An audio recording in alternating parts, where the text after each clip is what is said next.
Haleluya. Berjumpa kembali dengan saya Hizkia Sianturi dalam renungan singkat yang saya percaya pasti akan memberkati kita semua. Amin. Langsung saja kita buka kitab kita masing-masing di dalam Injil Matius pasalnya yang ke-6 di ayat yang ke-10. Dalam Injil Matius pasalnya yang ke-6 di ayatnya yang ke-10, demikian firman Tuhan. Datanglah kerajaanmu, jadilah kehendakmu di bumi seperti di sorga. Puji nama Tuhan, dari satu ayat yang kita sudah baca pada saat ini, ada sebuah pesan kebenaran firman Tuhan yang sama-sama kita akan renungkan saat ini, bahwa sesungguhnya Allah rindu agar kehidupan kita senantiasa punya kerinduan untuk menikmati kerajaan sorga. Amin. Melalui ayat ini di sana dikatakan bahwa Tuhan Yesus mengajarkan orang-orang percaya kepada umat-umatnya tentang doa Bapa kami. Dan di sana diawali dengan Bapa, dikuduskanlah namamu, datanglah kerajaanmu. Dari doa Bapa kami yang kita diajarkan oleh Tuhan Yesus, kita dapat melihat bahwa sesungguhnya sebenarnya Tuhan sudah mengajarkan kita agar ketika kita berdoa, ketika kita meminta kepada Tuhan, hal yang terlebih dahulu kita minta adalah hal-hal yang bersifat rohani. Amin.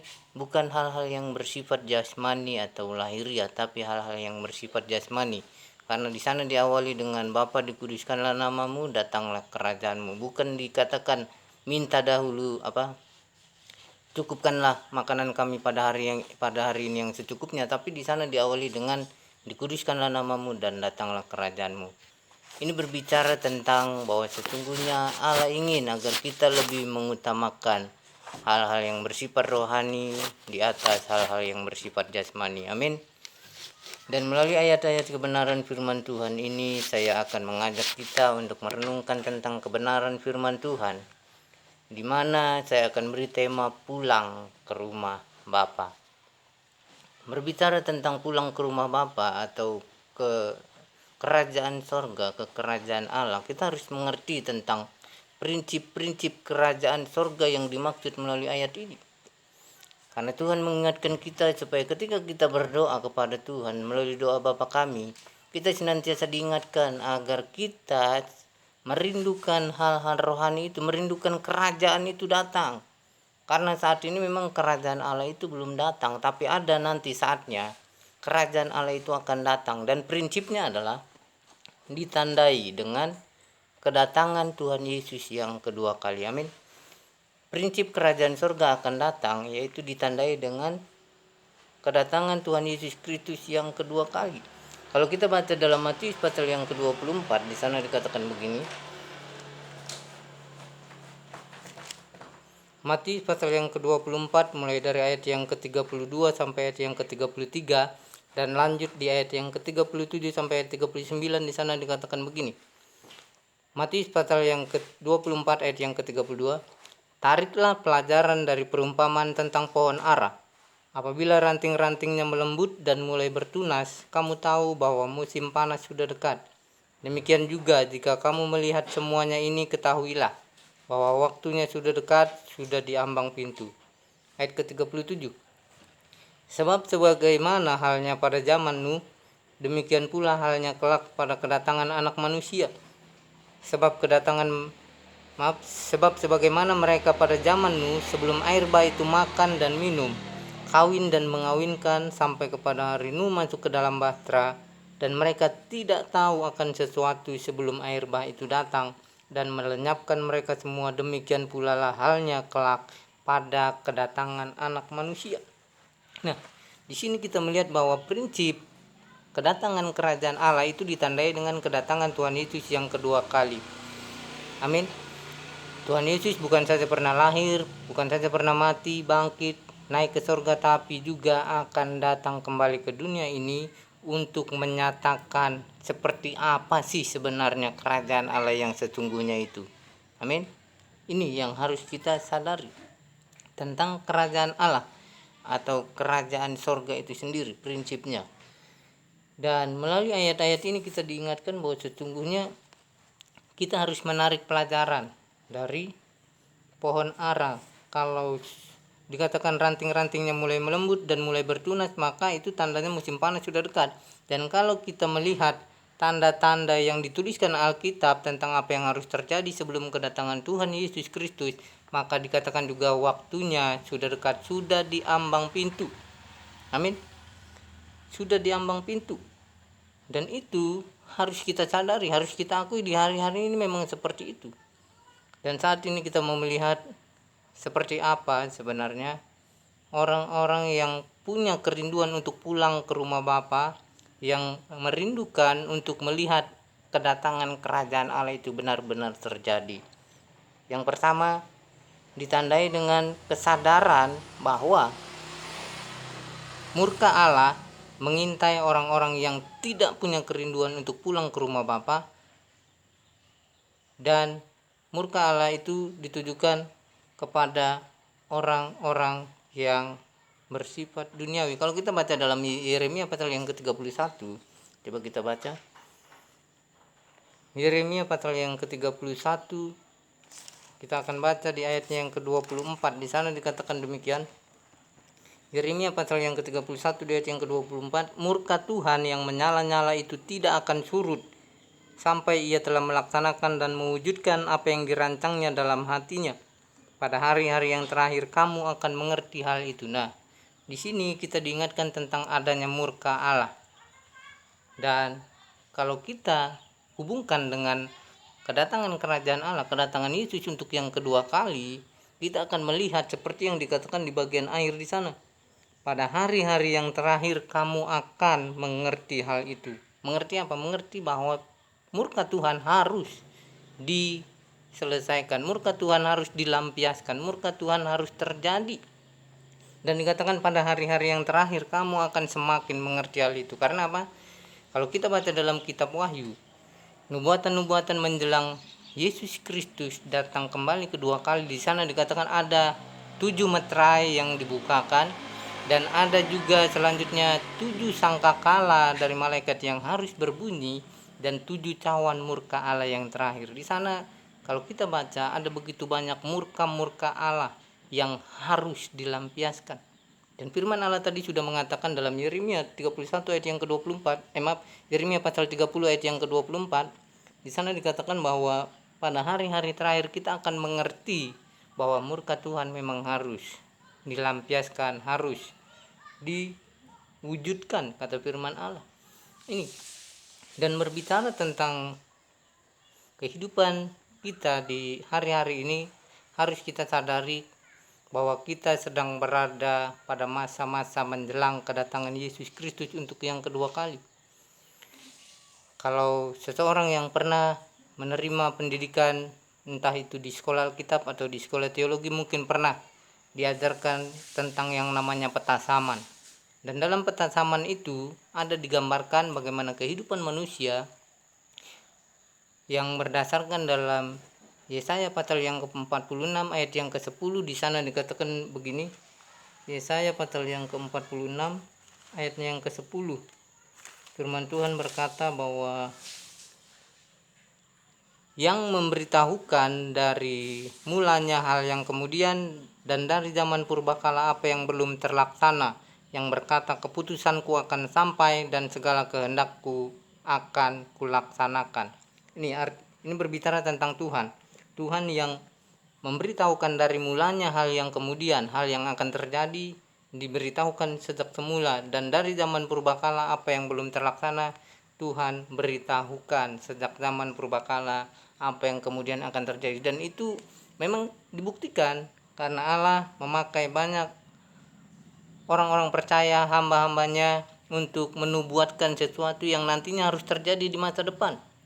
Dan itu yang kita lihat dalam apa yang ditulis di kitab Wahyu, di mana ada nubuatan-nubuatan yang memang dinubuatkan oleh Allah melalui pribadi manusia yang Tuhan percaya untuk menyampaikan bahwa sesungguhnya apa yang terjadi di masa depan akan terjadi.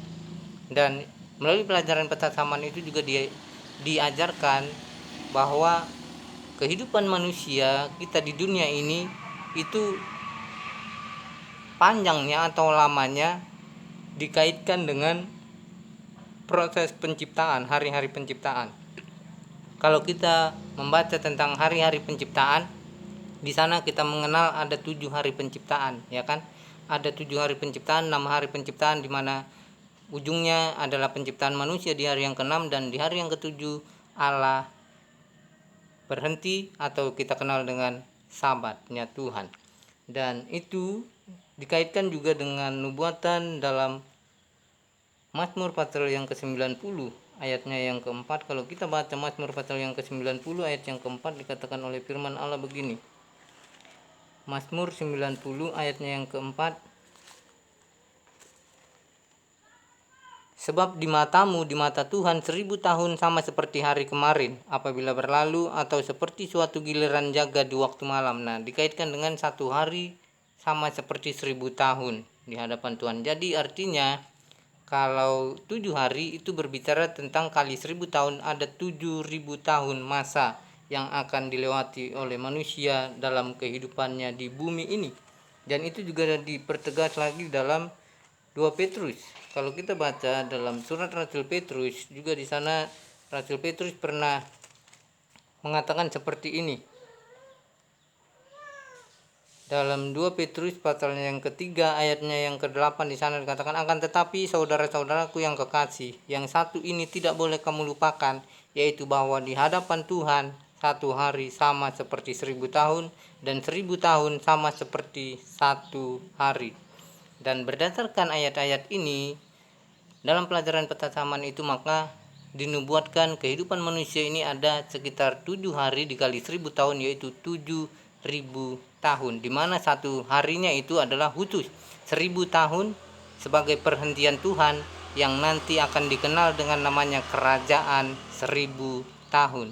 Jadi ketika 7000 dikurang kerajaan 1000 tahun, berarti yang tersisa hanya 6000 tahun keberadaan manusia.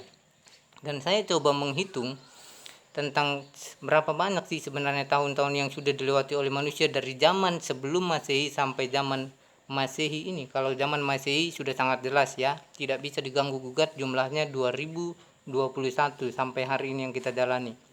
Jumlah Masehi 2021. Sementara saya mencoba mencari tentang jumlah tahun sebelum Masehi, jumlahnya ternyata yang saya temukan adalah sekitar 5.900 lebih. Artinya kalau 5.900 ditambah tahun yang sekarang saja 2021 sudah bukan 5.900, 3.900. Kalau ditambah 2021 ini sudah sekitar 5.900 lebih. Artinya untuk sampai kepada 6.000 tahun yang ada, dikurangi tadi satu hari 1000 tahun damai, untuk mencapai 6000 tahun hanya tidak sampai 100 tahun lagi. Melalui pelajaran petasaman digambarkan dan seperti itu. Dan kalau kita hubungkan dengan keadaan-keadaan yang terjadi, rasanya memang itu adalah keinginan Allah bahwa sesungguhnya Tuhan, walaupun kita tidak tahu persis siapa yang pertama kali mengajarkan tentang petasaman ini, tapi berdasarkan petasaman yang ada dan juga keadaan-keadaan yang terjadi saat ini, rasanya memang itu memasuki penggenapan. Pelajaran petasaman itu memasuki penggenapan, walaupun yang harus kita sadari, firman Allah berkata tentang hari, saat dimana Tuhan datang, tentang jam, menit, waktu, tanggal, bulan, tahunnya Tuhan Yesus datang, memang tidak akan mungkin ada yang bisa tahu. Hanya Bapa di surga saja, kata firman Allah. Tapi kita bisa melihat dengan tanda-tanda zaman bahwa memang waktunya sangat sedikit lagi. Menurut perhitungan yang saya hitung tadi, tidak sampai 100 tahun lagi maka Tuhan Yesus akan menyatakan dirinya, memperkenalkan tentang kerajaan sorga itu melalui kerajaan 1000 tahun damai yang akan datang lebih dahulu sebelum akhirnya nanti. Kalau kita baca dalam kitab Wahyu, iblis dilepaskan sebentar sejak masa kerajaan 1000 tahun itu, dan setelah iblis akhirnya dikalahkan, dibuang ke lautan api, baru semuanya selesai dan orang-orang yang hidup dalam kerajaan Allah itu hidup untuk selama-lamanya. Nah, melalui pelajaran petasaman ini kita diingatkan bahwa murka Tuhan harus terjadi. Amin. Harus terjadi. Murka Tuhan itu harus terjadi. Dalam Yeremia pasal 31 ayat yang ke-24 tadi, di hari-hari yang terakhir kita akan semakin mengerti bahwa murka Tuhan harus terjadi. Dan saya percaya kita semua tidak mau untuk menjadi orang-orang yang dimurkai Tuhan. Amin. Kita tidak mau menjadi orang-orang yang dimurkai oleh Allah. Karena di hari-hari ini Tuhan mau agar kehidupan kita benar-benar rindu seperti kata ayat pokok tadi. Kita senantiasa rindu agar kerajaan sorga itu datang. Bukan sekedar rindu, tapi kita ikuti dengan cara-cara yang benar agar kehidupan kita pada akhirnya bisa masuk dalam kerajaan itu. Amin. Dan melalui petasaman ini saya melihat gambaran-gambaran yang terjadi. Mengapa saya katakan tadi tidak sampai 100 tahun lagi. Gambaran-gambaran yang terlihat menurut saya, menurut keadaan yang terjadi, walaupun ini bukan menjadi acuan pasti ya, tapi menurut kejadian-kejadian yang ada, hal-hal yang terjadi, kita sedang berada pada masa sangkakala yang pertama. Mengapa saya katakan kita sedang berada pada masa sangkakala yang pertama? Karena keadaan-keadaan yang terjadi di dunia ini sudah menggambarkan tentang hal itu. Kalau kita baca dalam kitab Wahyu, apa yang terjadi di sangkakala yang ke-6 di sana sudah terjadi, gambaran-gambaran yang terlihat saat ini. Kalau kita baca dalam Wahyu, kitab Wahyu pasalnya yang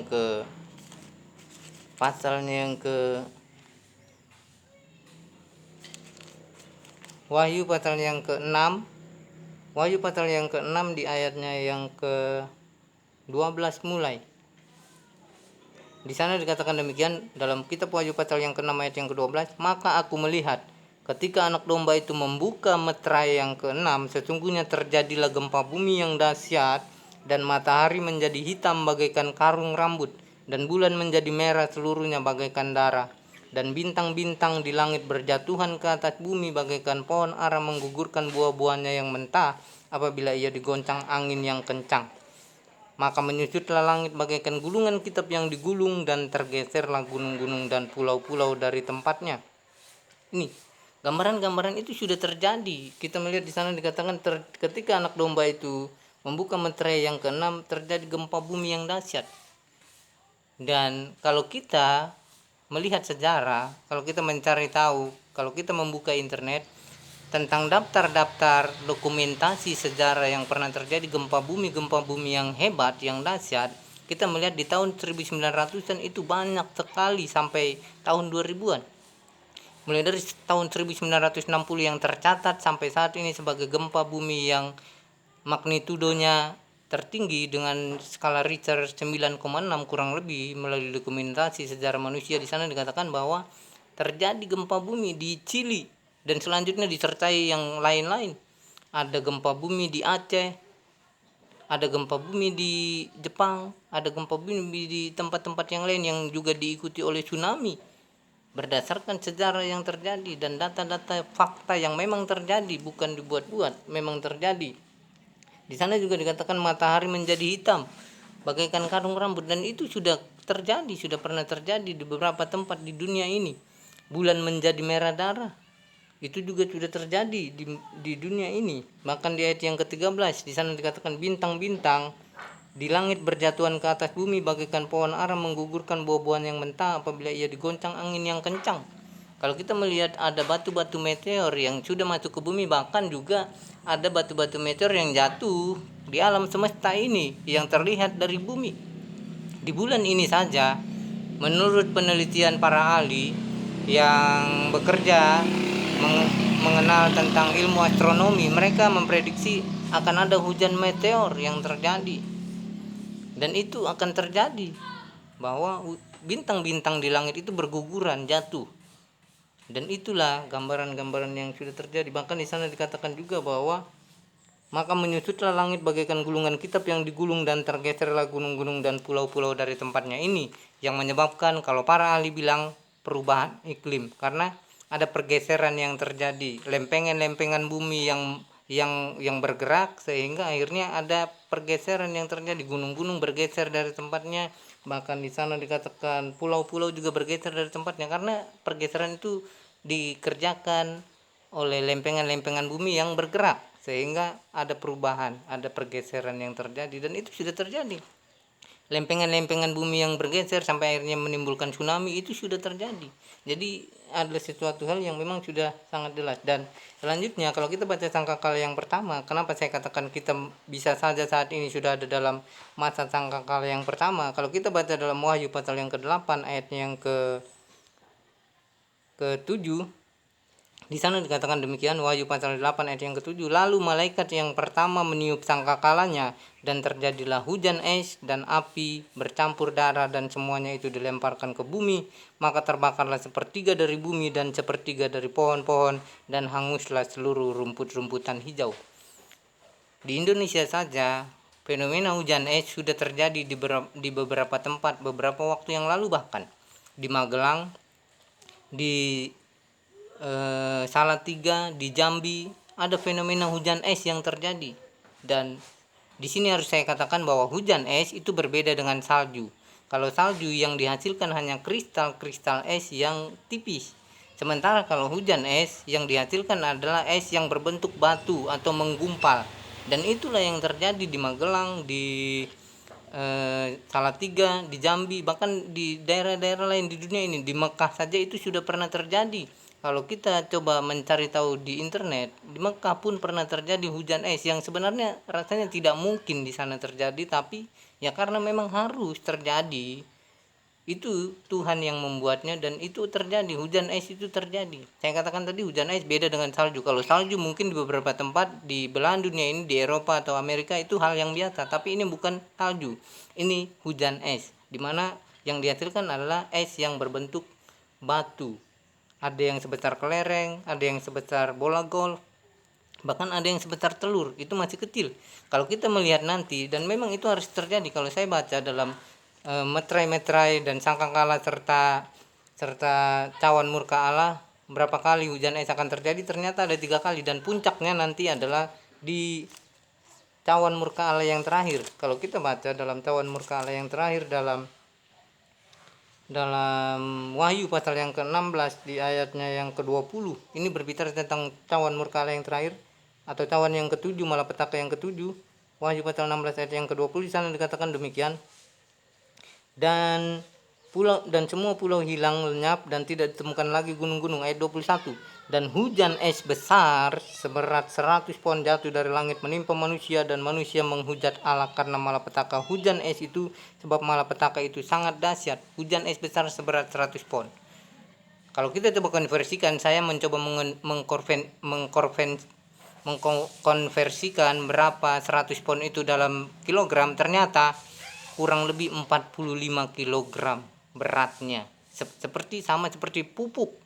Satu karung pupuk yang beratnya 45 kg, ya seperti itulah nanti hujan es yang akan terjadi.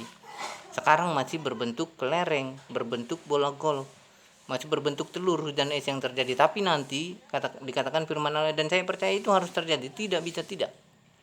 Sebesar 100 pon atau sekitar 45 kg nanti akan dijatuhkan Tuhan dari langit dan menimpa manusia, sehingga banyak manusia yang menghujat Allah, kata firman Allah, karena fenomena itu. Dan ini adalah gambaran bahwa sesungguhnya kita memang sedang berada di tempat itu. Bahkan dalam sangkakala yang pertama tadi disertai dengan api dan juga bercampur darah. Di beberapa tempat walaupun bukan darah, ada hujan yang terjadi yang menimbulkan airnya menjadi berwarna merah. Di Kerala, India itu pernah terjadi. Bahkan juga di tempat-tempat lain juga sudah pernah terjadi, di Rusia, bahkan di Indonesia pun hal yang seperti itu sudah pernah terjadi.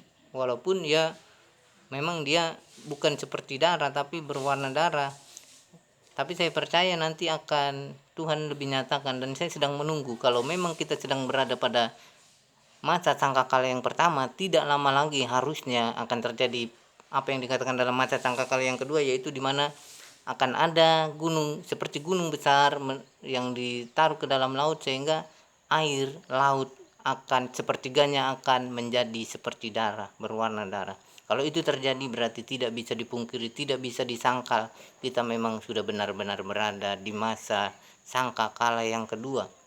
Saya juga sedang menunggu tentang hal itu. Apakah nanti akan terlihat hal itu membuktikan bahwa memang benar saat ini kita sedang berada di sangkakala pertama. Karena kalau kita saat ini berada di sangkakala pertama, itu harus terjadi untuk pembuktian bahwa kita sedang masuk di sangkakala yang kedua, yaitu laut yang sepertiganya akan menjadi darah, seperti darah, kata firman Allah ini. Dan berbicara tentang kehidupan kita supaya kita bisa masuk dalam kerajaan surga, kita diingatkan Tuhan bahwa ada dua hal. Yang pertama, kita harus sadar ada lomba yang harus kita menangkan. Amin. Kita harus sadar ada lomba yang harus kita menangkan. Kalau kita baca dalam 1 Timotius pasal yang ke-6 ayat yang ke-12, di sana diingatkan bahwa kita harus bertanding dalam pertandingan iman yang benar untuk merebut hidup yang kekal. Amin.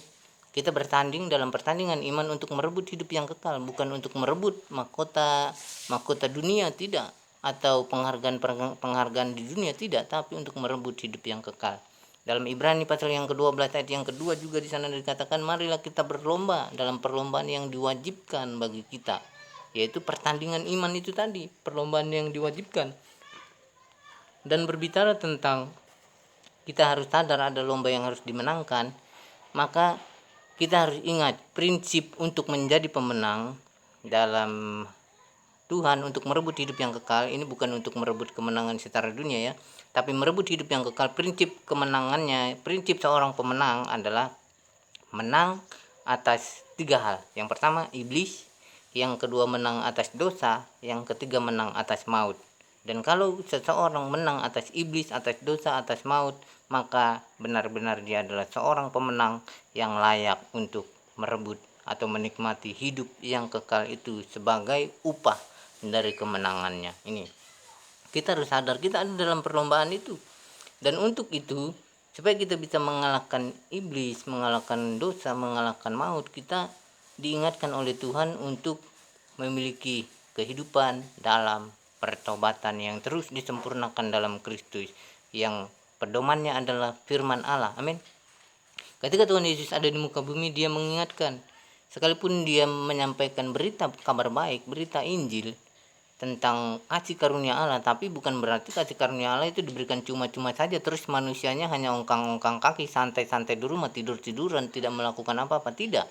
Tapi Tuhan juga mengingatkan dalam Matius pasal yang keempat ayat yang ke-17, berita Injil juga dikaitkan atau dihubungkan dengan kehidupan dalam pertobatan. Amin.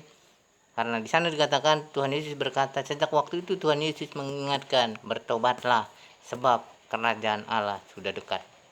Dan berbicara tentang pertobatan, kalau kita melihat dari bahasa aslinya yaitu metanoia. Metanoia itu artinya adalah perubahan pikiran kita dari yang tadinya kita berpikir dalam hal-hal yang gelap, kita diajar untuk masuk berpikir dalam hal-hal yang benar, yang ada dalam terang kemuliaan Allah. Ini supaya kehidupan kita bisa masuk dalam hal itu, kita harus minta pertolongan Tuhan. Karena Rasul Paulus pernah ingatkan, dalam diri saya, dalam dirinya itu yang ada adalah keinginan, kecenderungan untuk berbuat yang jahat, bukan yang baik. Tapi kalau kita bisa berbuat baik, yaitu karena pertolongan Tuhan. Amin. Melalui kuasa Roh Kudus. Oleh sebab itu kita diingatkan pentingnya kuasa Roh Kudus itu untuk menolong kita agar kita mampu terus hidup dalam pertobatan. Pertobatan di sini tidak berhenti pada satu titik akhirnya selesai, tidak. Tapi pertobatan di sini ada berbicara tentang pertobatan yang kontinu, progresif, berkesinambungan. Selama kita hidup, kita senantiasa diarahkan untuk terus hidup dalam pertobatan, sehingga perubahan berpikir kita semakin baik, sehingga kita semakin luput dari yang namanya hamartia atau kemelesetan atau akar. Sehingga kalau dalam Alkitab kita mengenal tentang dosa, dosa itu melalui melalui bahasa aslinya sering dikaitkan dengan hamartia, yaitu melenceng dari sasaran, kemelesetan. Dan Tuhan tidak mau kita meleset, supaya kita perubahan berpikir kita dari yang meleset itu terus menjadi baik, semakin baik dan semakin benar. Tuhan ingatkan kita supaya kita terus hidup dalam pertobatan dengan pertolongan Roh Kudus melalui pedoman atau petunjuk firman Allah. Amin. Kita minta kepada Tuhan, apa yang masih meleset dalam diri saya Tuhan, apa yang masih melenceng dari sasaran yang seharusnya saya tuju Tuhan dalam hidup saya mengiring akan Engkau. Saya mau supaya itu diubahkan, ada perubahan dalam berpikir saya yang mungkin salah, yang tidak sesuai dengan Tuhan. Kalau saat ini mungkin kita berpikir tentang Allah dengan cara yang salah. Itu adalah hamartia, kemelesetan. Kalau kita berpikir bahwa Allah itu mungkin tidak akan pernah datang kembali, itu contoh saja ya. Walaupun saya percaya, kita semua percaya, kita bukan seperti orang-orang Saduki yang tidak percaya akan kebangkitan, akan hidup yang kekal, tapi kita adalah orang-orang yang percaya bahwa Tuhan Yesus pasti akan datang kembali. Kalau kita punya pemikiran seperti itu, berarti sudah meleset. Kalau kita tidak percaya akan kebangkitan, kita tidak percaya akan kedatangan Tuhan Yesus, berarti kita sudah meleset, dan itu harus diubah. Cara berpikir itu, cara bertindak kita, sehingga akhirnya perkataan, perbuatan, tindakan, pikiran, hati, seluruh keberadaan hidup kita benar-benar semakin hari terus diubahkan untuk menjadi semakin sempurna sama seperti Kristus. Karena firman Allah mengingatkan kita supaya kita semakin sempurna sama seperti Kristus. Hendaklah engkau sempurna seperti Bapa di sorga. Bahkan semakin menguduskan diri sama seperti Yesus, seperti Allah adalah kudus. Ini. Jadi ketika kita senantiasa terus hidup dalam pertobatan, kasih karunia Allah akan menolong kita agar dosa yang sudah pernah kita lakukan pada akhirnya bisa menjadi putih seperti bulu domba, kata firman Allah. Kita tidak bisa meniadakan itu. Apa yang sudah pernah kita lakukan di masa lalu yang salah, yang jahat, tidak bisa kita tiadakan. Tapi ketika kita terus hidup dalam pertobatan untuk mau menjadi pribadi yang disempurnakan, menjadi ciptaan baru, maka Tuhan akan menolong dengan kasih karunia-Nya, dengan kuasa darahnya yang sudah dicurahkan untuk menebus kita, sehingga kita menjadi orang-orang yang sungguh-sungguh ditebus, layak untuk masuk dalam kerajaan surga ini. Prinsip tentang perlombaan yang harus kita hadapi, kita jalani. Dan yang selanjutnya, kita juga diingatkan bahwa ketika kita berlomba, kita bukan berlomba dengan manusia. Kita sedang mencoba mengalahkan bukan manusia, tapi kita mengalahkan iblis. Karena dalam Efesus pasal yang ke-6 ayat yang ke-12 di sana dikatakan perjuangan kita bukan melawan darah dan daging, tapi melawan kuasa-kuasa kegelapan itu, melawan iblis itu. Jadi ketika kita ada dalam perlombaan, jauhkan yang namanya roh persaingan. Amin. Jangan karena saya merasa dalam perlombaan saya harus sikut sana sikut sini, pokoknya saya yang paling harus tinggi. Tidak seperti itu. Prinsip perlombaan yang Tuhan ajarkan adalah kehidupan kita tidak untuk saling mengalahkan manusia yang lain, tapi untuk saling memberi semangat agar orang-orang lain yang juga ikut berlomba sama-sama bisa menang dengan kita. Amin. Jadi tidak ada persaingan. Bukan bersaing saya harus dapatkan jemaat yang paling banyak, saya harus menjadi hamba Tuhan yang memiliki gereja yang paling besar, mega dan lain sebagainya. Tidak, bukan untuk kebanggaan pribadi, bukan untuk mengalahkan orang lain, tapi untuk saling memberi semangat supaya orang-orang lain yang juga ikut berlomba, orang-orang Kristen lain yang juga ikut berlomba, mereka juga bisa sama-sama menang. Amin.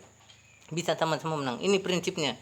Jadi kalau kita masih ada dalam prinsip persaingan, wah saya harus lebih tinggi dari dia, saya harus punya jemaat yang lebih banyak dari dia untuk kebanggaan pribadi saya, itu adalah sesuatu yang salah. Perlombaan yang Tuhan ajarkan bukan seperti itu.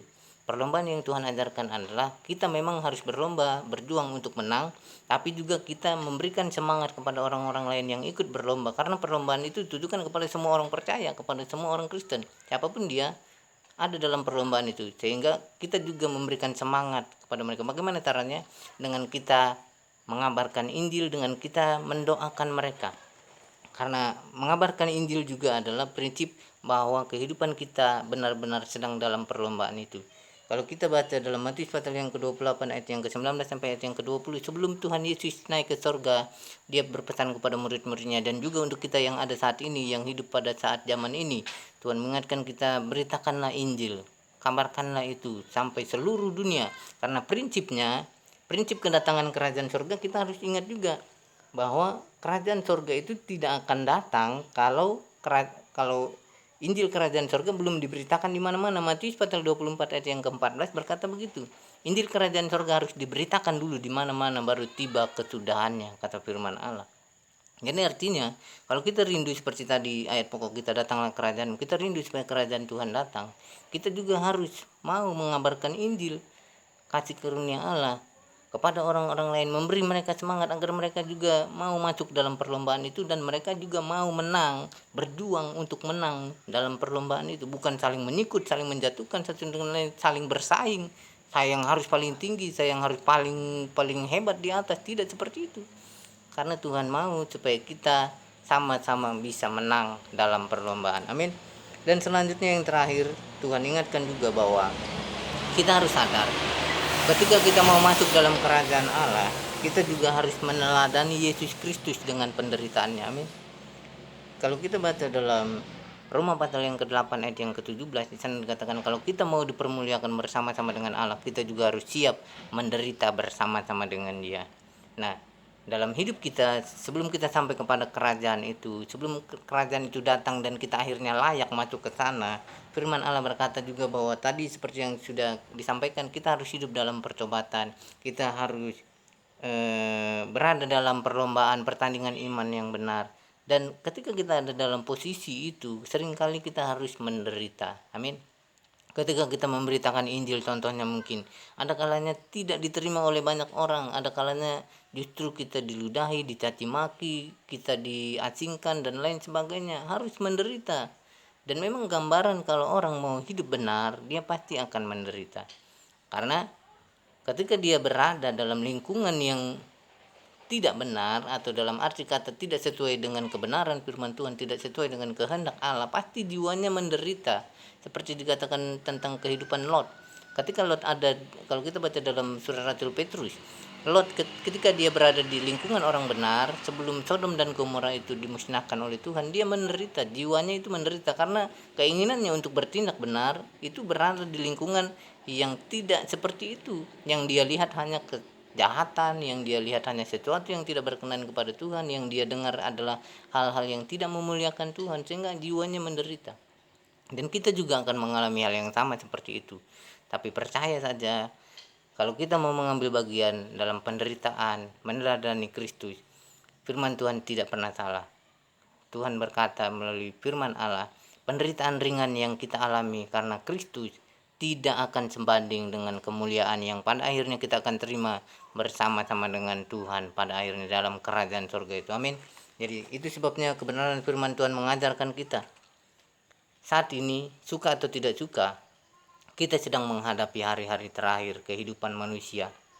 Bagaimana Tuhan Yesus akan datang kembali untuk masuk membawa orang-orang percaya hidup dalam kerajaan 1000 tahun.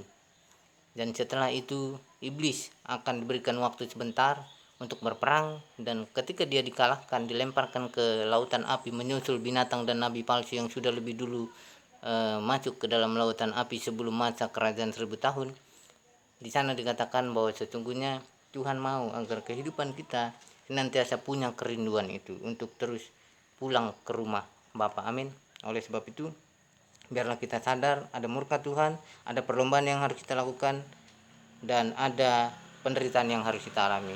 Biarlah kiranya Tuhan menolong kita agar kehidupan kita semakin hari benar-benar boleh sampai ke sana menikmati hidup yang kekal. Amin. Tuhan Yesus memberkati kita semua. Haleluya.